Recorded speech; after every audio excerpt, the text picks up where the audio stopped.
Otak manusia terbagi dua, ini belahan kanan, ini belahan kiri. Kiri adalah otak analisa, berhitung, matematika. Kok gini ya, kok gitu ya, apa iya ya, detil kiri, syair kiri, kanan otak warna-warni, otak imajinasi, otak intuisi, otak visualisasi, otak bermain, otak kreativitas, karena tadi beberapa yang tanya tentang kreativitas, ini di otak kanan. Otak teknologi, otak hikmah. Ya, nah, anak laki-laki nih, otak kanannya lebih dominan, Pak. Kayak Bapak juga Pak Maki otak kanan ya, makanya Bapak kreatif. Bapak jago teknologi dibanding Ibu kan? Yeah. Ya, Bapak yeah. Di pekerjaan Bapak juga karena otak kanan Bapak, kata Bapak laki-laki, ini lebih dominan Allah ciptakan, makanya banyak kreativitas. Kalau nanti hitung-hitungannya di sini, seperti itu. Makanya bapak-bapak sama anaknya senang main, tergantung eranya. Mungkin dulu bapak dengan bapaknya bapak, kalaupun main mungkin main layang-layangan, main gundu ya Pak. Ya. Nah pertanyaannya Bapak, Pak Maki pernah nggak main gundu sama Mas yang anak pertama ini? Kalau sekarang belum, nggak pernah. Nggak pernah kan? Karena tempatnya udah nggak ada Pak. Saya dulu Pak, bapak saya nggak pernah main gundu sama anak-anak laki-laki saya. Suatu ketika bapak saya ikutan pegang layangan, wih anak-adik laki-laki saya gembira banget. Itu sekian tahun sekali-sekalinya bapak saya ikutan pegang layangan. Dahlan Hussein itu bapak saya, pegang layangan. Adik-adik saya yang laki-laki cinta, jatuh cinta sama bapak saya. Sehingga setelah itu bapak saya suruh apapun adik-adik saya mau. Itu dulu zaman layangan. Ya, nah sekarang era sekarang anakku 4 loh Pak, laki-laki ya. Suatu ketika suami saya panggilnya Ayah Toto tadi, makanya tadi saya sebut-sebut. Suatu ketika Ayah Toto bermain sama anak laki-lakinya game online, itu jatuh cinta semua anak laki-lakinya sama bapaknya Pak. Artinya anak-anak itu yang dia inginkan adalah bukan hanya masalah eranya, tetapi kebersamaan bermain. Walaupun bapak dua bukan sekali, dia kepengen sama-sama. Nah, pada saat sama-sama itulah pelan-pelan kasih nasihat-nasihat, termasuk tadi diingatkan bahwa anak yang pertama bapak kasih kewenangan, diatur lagi ya nak. Terus nanti tanya gimana 2 minggu ini ngaturnya gimana. Jangan langsung kita punishment dia, tanya dong. Mungkin dia udah usaha, tapi apa boleh buat era digital, pandemi pula. Makanya dia ditanya. Saya dan suami saya, ya, ini Nyun Sewu ya, tidak pernah sita HP. Kenapa? Karena HP untuk anak-anak, gadget untuk anak-anak itu kebutuhan saat ini. Dan tidak pernah juga di otak saya dan suami menganggap dia kecanduan HP. Enggak, karena apa yang dipikirkan oleh orang tua nanti kejadian. Kalau kita bilang nanti kecanduan beneran Pak. Kami tidak pernah. Assalamualaikum Ibu Dokter. Waalaikumsalam warahmatullahi wabarakatuh. Terima kasih. Pertama kami ucapkan terima kasih banyak atas ilmunya yang sangat bermanfaat. Insya Allah. Ya, kami ingin mohon pengarahan dari Bu Dokter. Begini, yang pertama, ketika suami istri dinas di luar, berangkat pagi, pulang sore, sehingga komunikasi atau kebersamaan dengan anak itu sangat sedikit. Bagaimana cara mengatur pola pendidikan terhadap anak? Itu. Yang kedua, bahwa saat ini terutama masa-masa pandemi sekolah daring itu yang sering saya lihat dikeluhkan oleh orang-orang rumah, terutama istri yang di rumah, itu pengasuhan anak berkaitan dengan HP. Gitu. Anak kami satu kelas, satu umur 4 tahun, 2 umur 9 tahun, yang ketiga umur 13 tahun. Yang kami beri kewenangan untuk mengatur HP itu yang paling besar. Tapi ternyata saya kasih satu untuk mengelola, untuk membagi-bagi waktu, setiap hari pasti bertengkar. Bertengkar mereka bertiga rebutan HP. Nah, akhirnya pernah kami mengambil sikap sudah HP saya sita tidak boleh sama sekali. Tapi ternyata lingkungan itu sangat-sangat berpengaruh. di mana ketika keluar dengan teman-temannya, sekarang lebih banyak anak-anak itu berkumpul itu, mohon maaf, mereka main game bersama, itu tidak bermain yang seperti dulu gitu. Jadi lebih banyak, hampir saya lihat rata-rata, saya kan pernah keliling di pos ini, anak-anak SD kumpul main game HP, yang SMP kumpul main HP, sehingga anak-anak tidak ada yang bermain secara umum gitu. Kalau saya larang sekali, karena anak saya akhirnya dia terkucil gitu.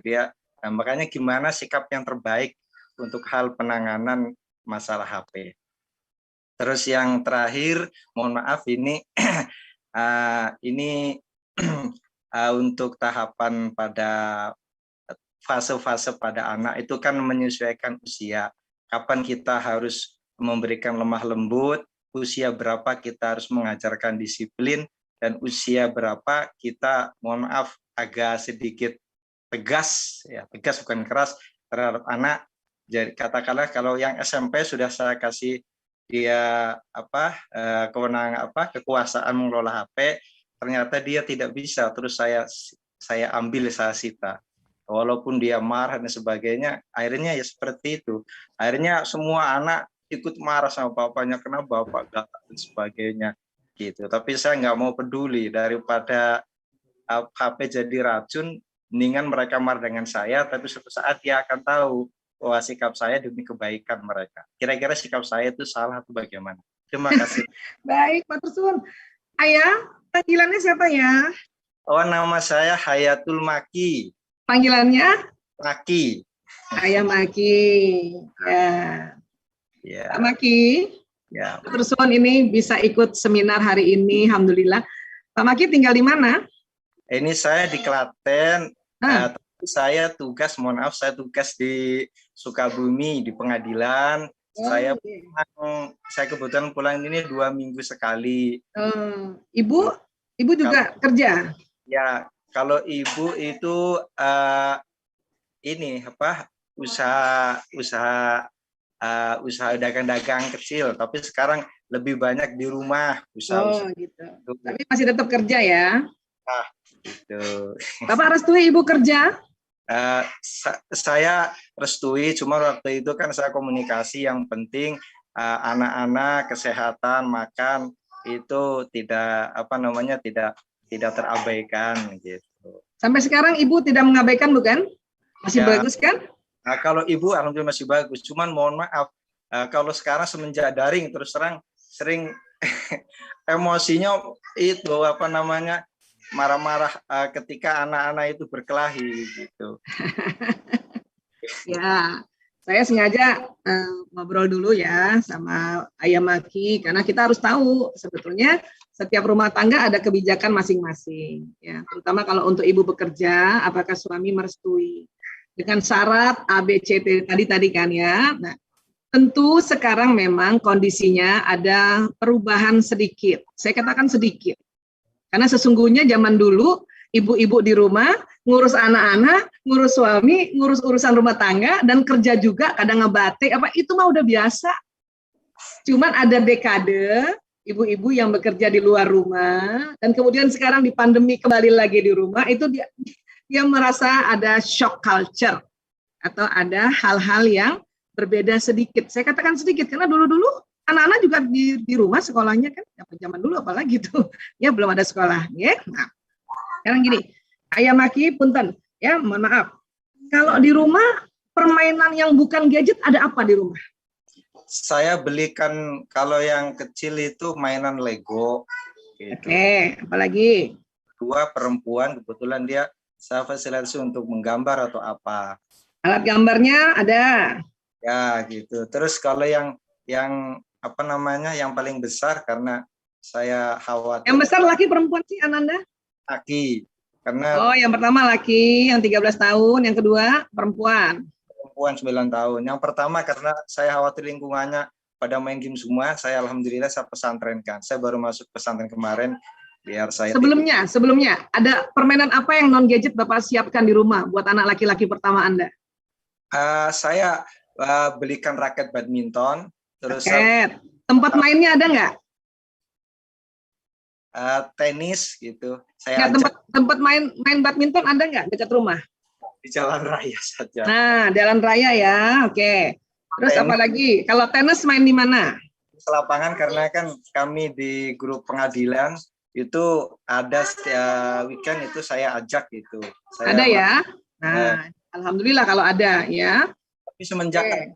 ada game, anak saya jarang mau ikut gitu. Ya, Makanya nanti belakangan itu kita lihat dulu ikhtiar orang tua yang kepengen anaknya nggak main game. Ada nggak ikhtiar yang cukup baik atau cukup maksimal menyiapkan permainan non gadget? Ini yang saya pengen tahu dari Pak Maki. Ya. ya, saya beli ya sudah biar mereka bisa jalan-jalan naik sepeda gitu. Sepeda, oke. Saya minta apa permain saya turuti. Yang penting jangan minta HP waktu itu gitu. Sebelum saya mentok buat perjanjian, akhirnya dengan sebanyak syarat ada 9 syarat dia yang menulis sendiri. Nah, saya turuti beli HP gitu. Ya. Itu udah bagus, Pak. Udah benar. Udah tepat. Ya, Bapak siapkan ini, kemudian bikin perjanjian, kemudian dia tulis anak-anak. Ya. Itu udah benar banget. Secara fasilitas, sarana prasarana sudah Bapak siapkan, bahkan Bapak tinggal di rumah yang alhamdulillah ada lahan untuk bermain tenis gitu ya. Nah, berikutnya adalah anak-anak di usia sedang berkembang ini memang butuh pendampingan. Itu lagi yang kadang-kadang mentok nih Pak. Bapak kan LDR ya? Iya. Nah, jadi kan untuk kontrol dan nemenin main anak-anak paling nggak tadi Bapak bilang berapa? 2 pekan sekali? Ya, 2 pekan sekali. Nah, ini yang harus disadari bahwa saya waktu untuk dampingin anak ternyata baru bisa 2 pekan sekali karena saya terus ringkasan LDR. Ini harus disadari juga. Ya, nah, terus tadi Bapak juga tanya, Bapak lihat kok anak-anak muda nongkrong-nongkrong. Nah, anak-anak muda itu di luar rumah itu dia kepengen pendampingan juga. Cuma adakah Karang Taruna, adakah pemuda-pemuda yang usianya lebih tua lagi mau dampingi ya, ajak mereka main voli kah, main tenis kah, main bulu tangkis secara yang berkesinambungan ya. Ini belum lagi ngomong pandemi ya, belum ngomong pandemi ya. Ini baru ngomong ceritanya kondisi-kondisi yang alamiah atau kondisi-kondisi yang normatif ya.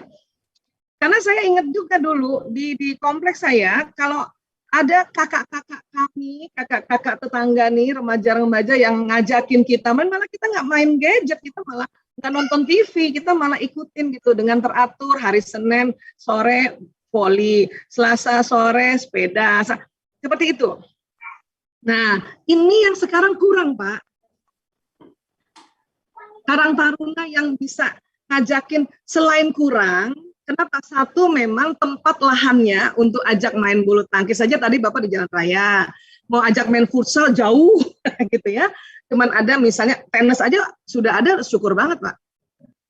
Nah, banyak tempat yang nggak ada kayak gitu, atau ada juga tetangga-tetangga memang ada tenis, cuman dia nggak boleh masuk karena bapaknya nggak kerja di situ. Nah, itu satu.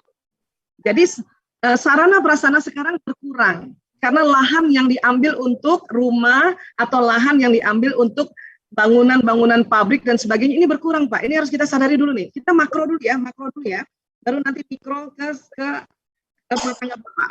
Mudah-mudahan satu pertanyaan walaupun saya agak lama, mudah-mudahan bisa jadi pencerahan buat semuanya, ya. Karena kesadaran ini yang mau kita bangun. Karena kalau nggak sadar nanti nggak dapat jalan keluar. Ya. Bapak rasa itu nggak? Ini padahal Bapak di Klaten loh, apalagi di Jakarta, Pak. Ya Allah, nggak ada lapangan tenis. Ya, nggak ada ya Allah. Ya, nggak ada taman-taman aja yang biasanya untuk anak-anak udah kena geser buat apa di situ jualan apa, jualan martabak di situ, jualan. Makanya karena dunia ini makin banyak populasinya, lahan-lahan yang harusnya bermain yang pakai fisik berkurang. Kalaupun ada fasilitas umum jauh, itulah karena eranya digital, maka semua permainan dimasukkan dalam skup yang kecil, yaitu ya gawai. Saya ini bukan pro gawe apa enggak, saya menyadari diri saya, ya, dalam kondisi sekarang saya harus sadar otak saya, supaya saya waras. Jadi ibu-ibu nggak suka yang saya mau waras. Saya menyadari anak-anak saya lahir di era digital, di mana kondisi semuanya berkurang, akhirnya karena teknologi juga, karena itu tadi, kondisi berkurang, maka orang-orang pintar ini Allah kasih petunjuk untuk bikin teknologi digital. Gitu. Ya, makanya termuncullah itu. Teknologi digital permainan, makanya banyak permainan-permainan. Nah, kemudian pandemi, widih. Mungkin kalau di Klaten masih bisa curi-curi keluar nggak Pak? Masih bisa ya. Di Jakarta nih, apalagi kalau lagi PPKM gini, boro-boro keluar banget bisa. Nah, karena nih satu, ya, bapak ibunya kerja, bapaknya LDR kerja, tempat main nggak ada, nggak boleh lagi keluar, dan anak-anak harus bersosialisasi, ya. Nah, karena era digital, maka mereka bersosialisasinya lewat permainan online yang bersama-sama. Hanya yang perlu kita mau sekarang, ya, fastabikul khairatnya, adakah pemuda-pemuda juga yang memikirkan permainan game online yang lebih banyak manfaatnya? Dia senang bermain bersama orang tuanya, tapi apa boleh buat, ya, orang tua tetap harus kerja. Dan sekarang anak-anak nggak bisa main sama bapak ibu gurunya, nggak bisa main fisik sama teman-temannya, apalagi kondisi pandemi, maka kita perlu bijaksana juga. Makanya pada saat nanti bapak ngobrol-ngobrol sama anak laki-laki bapak yang pertama, ditanyakan, kemarin gimana ngaturnya, nak? Oh gitu. Kalau ada yang memang sudah pas, puji. Kalau yang belum, bapak kesempatan nasihatin, cuman ajak main dulu. Karena anak-anak nggak ngerti, dia mau main apa lagi. Gitu, nggak ngerti. Nah, kemarin lagi senang-senangnya badminton. Anak saya tuh kepengen banget main badminton, cuma nggak ada. Depan rumah kami itu 5 menit sekali jalan mobil. Jadi kebayang nggak, baru surf, mobil lewat. Baru surf, motor lewat. Baru surf, makanya mereka putus asa. Akhirnya tahu nggak Pak, main badminton di gadget lagi. Karena ini kondisinya Pak, gitu. Saya hanya bisa bijaksana, sambil senyum-senyum, temenin aja main, supaya apa? Besok-besok, karena anak senang ibunya ikutan main, paling nggak ikut, misalnya dia main 1 jam, saya nggak ngikut 1 jam. Ya, nengok-nengok aja, siapa yang menang? Aku Bu, gimana sih cara mainnya? Gini Bu, itu anak udah senang. Kalau anak udah senang, ya, besok-besok kita kasih nasihat, kasih arahan, dia mau ngikut Pak. Nah, ini yang namanya strategi. Ini yang namanya kiat, mudah-mudahan, insya Allah. Ya, ini. Jadi, kayak Bapak sudah ngasih Lego, udah bagus. Tinggal sekarang nih, ya, percepatan permainan Lego yang Bapak siapkan, dengan percepatan jenis permainan dalam gadget, mana lebih cepat?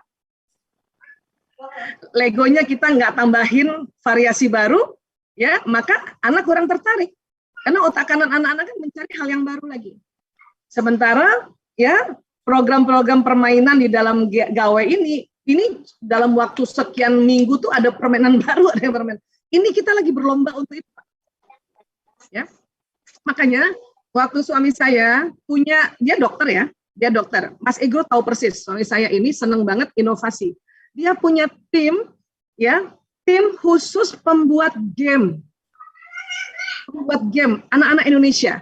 Dia dampingi, supaya apa? Supaya kita juga punya program-program permainan yang bisa juga berkompetisi dengan permainan-permainan yang orang-orang bikin gitu. Yang diharapkan manfaatnya lebih banyak gitu. Ini yang diperlukan juga nih, kan gitu. Artinya apa? Secara makro ini PR banyak, PR bertugas bersama. Secara mikro, secara rumah tangga Bapak, monggo Bapak musyawarah lagi sama anak-anak, pakai Ali Imran 159.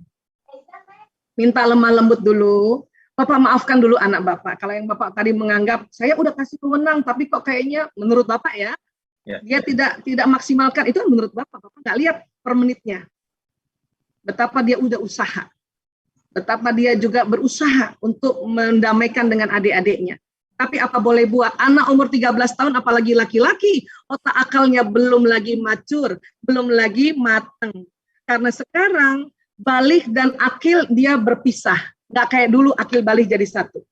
Sekarang balik maju, usia 9 tahun balik sudah mimpi bahasa 10 tahun, tapi akilnya baru nanti matang di atas 20 tahun. Maka anak 13 tahun ini masih bingung. Jadi bapaknya maunya yang ngopo toh Pak? Itu lagi di musyawarah tadi. Nah, sebelum musyawarah tadi, mohon remah lembut, maafkan dia, mohonkan ampun, baru ajak musyawarah. Itu diulang-ulang. Ya, mumpung nanti kalau, jadi kebersamaan Bapak yang 2 pekan sekali itu jadi memori indah buat anak-anak. Bisa jadi ajaran nasihat Bapak, baru dia ngerti umur 21 tahun, Mbak. Apalagi anak laki-laki. Otak kirinya baru berkembang di atas 18 tahun. Tapi memori dia bahwa bapaknya dampingi saya dalam musyawarah itu dia ingat banget. Ingat banget. Bahwa bapak tegas, bukan kasar, dia ingat ayahku memang nggak kasar tapi tegas. Kalaupun misalnya ada item yang dia tulis di 9 syarat itu bahwa kalau saya nggak mengikuti HP boleh disita, itu sah-sah saja. Tapi itu harus dimasukkan di ranah musyawarah tadi. Ini yang saya bisa sampaikan, Pak. Karena memang yang namanya parenting ini bukan 1 hari jadi, dia seumur hidup.